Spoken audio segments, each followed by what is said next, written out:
బండికి నెంబర్ ఏది? బండికి నెంబర్ ఏది? మీరు ఈ బండి మీద వచ్చారమ్మా? ఏమవుతారు మీరు? మీ అబ్బాయా? ఏ గుడికి వెళ్ళారమ్మా? ఆంజనేయ గుడికి వెళ్ళారు. ఓకే రైట్, సంతోషం. ఓకే, నెంబర్ బోర్డు లేకుండా తిరుగుతున్నాడు అబ్బాయి, పర్వాలేదా? అవసరం లేదంటారా? ఎందుకమ్మా ఇంత పవర్ బైక్ ఇప్పుడు ఈ కుర్రోడికి అవసరం ఏముంది? ఏం చదువుతున్నాడు అబ్బాయి? ఏ ఇయర్? ఏనన్నా కంప్లీట్ అయిపోయి ఏంటి గ్రూపు? ఈసీ. ఎలా చదువుతున్నాయి? ఎలా వస్తాయి మార్కులు? అన్నీ అయిపోయినాయి సబ్జెక్టులు అన్నీ? ఏమైనా ఉన్నాయి పెండింగ్? అన్నీ అయిపోయినాయా? బాగా చదువుతున్నాడా? బాగా చదివే కుర్రోడిని ఈ బైక్ వల్ల కుర్రోడు ఎంత అయింది బండిది? ఎంత అయింది? 1,30,000. మీరేం చేస్తారమ్మా? ఫాదర్ ఏం చేస్తారు? ఫాదర్ ఏం చేస్తారు? ఓకే, మనం మరి ఆ డబ్బులు దీనికి పెట్టే బదులు దేనికన్నా వాడుకుంటే ఉపయోగం కదా.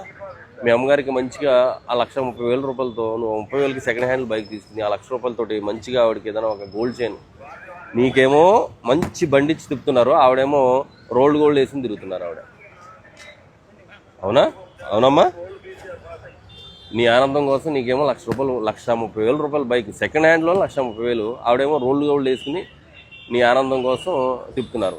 కానీ ఇది ఆనందం అనుకుంటాం కానమ్మా, ఇలాంటి అంటే కంపెనీయే బ్యాన్ చేసేసి ఇక్కడ అంటారేమో, వాళ్ళు ఏముంది కనిపెడతారు. బట్ మనం ఎంతవరకు అవసరం అంతవరకే తీసుకోవాలా. ఇలాంటి బైకులు ఎక్కిన కానీ ఏమవుద్దంటే ఓవర్గా స్పీడ్ వెళ్ళాలనిపిస్తుంది, ఏదో ఒక తప్పు చేయాలనిపిస్తుంది, ఏదో ఒకటి వికృతి చేష్టలు చేయాలనిపిస్తుంది. మంచిగా చదివే కుర్రోళ్ళు కూడా చెడ్డగా అయిపోవడానికి అవకాశం ఉంటుంది. ఈ కుర్రోడికి లేకపోయినా ఇంకో కుర్రోడు ఎవడో తయారవుతాడు. కనీసం మీ అమ్మగారిని ఇక్కడ ప్రశాంతంగా కూర్చోబెట్టుకోవడానికి అవకాశం ఉంది ఈ బండి మీద ఉందా? ఎందుకే మరి? పోనీ ఈ బండితో నీకు ఎడ్యుకేషన్లో నీకేమన్నా యూస్ఫుల్గా ఉందా? దీనివల్ల నాకు మార్కులు బాగా వస్తాయి అని ఏమైనా ఉందా? వస్తాయా? పోతాయి ఇంకా. ఎందుకంటే ఈ బండి ఉన్నా కాబట్టి మనం పిచ్చి తిరుగులు తిరగాలనిపిస్తూ ఉంటుంది. ఇది కరెక్ట్ కాదమ్మా, కరెక్ట్ కాదు. మీరు ఎంతో కష్టపడుతున్నారు, మీ వారు కష్టపడుతున్నారు. మీ కష్టాన్ని ఈ బండి మీద పోసేసి ఈ బండి మీద ఈ కుర్రోడిని తిప్పి రేపు పొద్దున ఆ అబ్బాయి లైఫ్ రిస్క్ వస్తుంది. మార్పిచ్చేయండి. మీకు బండి అవసరం అనుకుంటే ఏ 30,000-40,000తో స్కూటీ ఏదైనా కొనివ్వండి, అవసరానికి అంతే. ప్రస్తుతానికి ఏం అవసరం. ఆ కుర్రోడు నువ్వు బాగా చదివించావు అనుకో, మెర్సిడెస్ బెంజ్లో తిప్పుతాడు, నేను బెంజ్ కార్లో తిప్పుతారు కూడా, ఏం లేదు, తప్పేం లేదు. స్తోమతతో సంబంధం లేదు, కష్టపడి చదివిస్తే చాలు. చిన్న మధ్యతరగతి ఇంకా చిన్న స్థాయి వాళ్ళు కూడా పెద్ద పెద్ద ఉద్యోగాల్లో సెటిల్ అవుతున్నారు. ఓకేనా?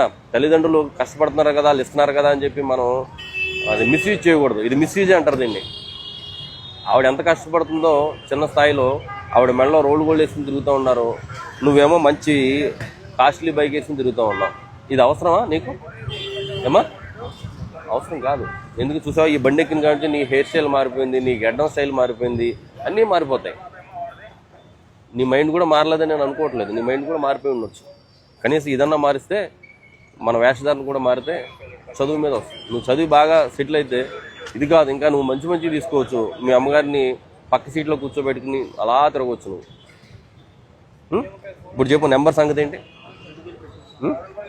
ఇంకా అవకాశం ఉండదు. ఒకసారి మేము పట్టుకున్న తర్వాత ఇంటికి వెళ్ళాక నెంబర్ లేకుండా మీరు సిటీలో ఇష్టానుసారం తిరిగి. మరి హెల్మెట్ ఏది అమ్మా? నీకు డ్రైవింగ్ లైసెన్స్ ఉందా? ఓకే, నీకు హెల్మెట్ లేదు, డ్రైవింగ్ లైసెన్స్ లేదు, బండికి నెంబర్ లేదు, మరి ఏముందని మీరు రోడ్డు మీద తిరుగుతున్నారమ్మా? ఎవరినో మీ తాలూకా ఎవరినో గుద్దేసి వెళ్ళిపోతారో, నెంబర్ ఉండదు బైక్. ఏ నెంబర్ మీద మీరు కంప్లైంట్ ఇస్తారు? కెమెరాలు చూస్తే దొరుకుద్దా నెంబర్ లేనప్పుడు? సో ఇప్పుడు అర్థమవుతుందా మీరు చేసిన నేరం ఏంటనేది? నెంబర్ ప్లేట్ తీసుకుని నా దగ్గరికి రావాలి. ఓకే, అప్పటి వరకు బండి నా దగ్గరే ఉంటుంది. నీకు ఎల్ఆర్ ఉంటే ఎల్ఆర్ తీసుకుని నా దగ్గరికి రావాలి. నీకు హెల్మెట్ ఉంటే హెల్మెట్ కూడా తీసుకుని నా దగ్గరికి రావాలి. అప్పుడు బండిని పంపిస్తాను. అమ్మగారిని ఈ లోపు ఆటో ఎక్కించి జాగ్రత్త ఇంటికి పంపించి దింపేసి రా నువ్వు.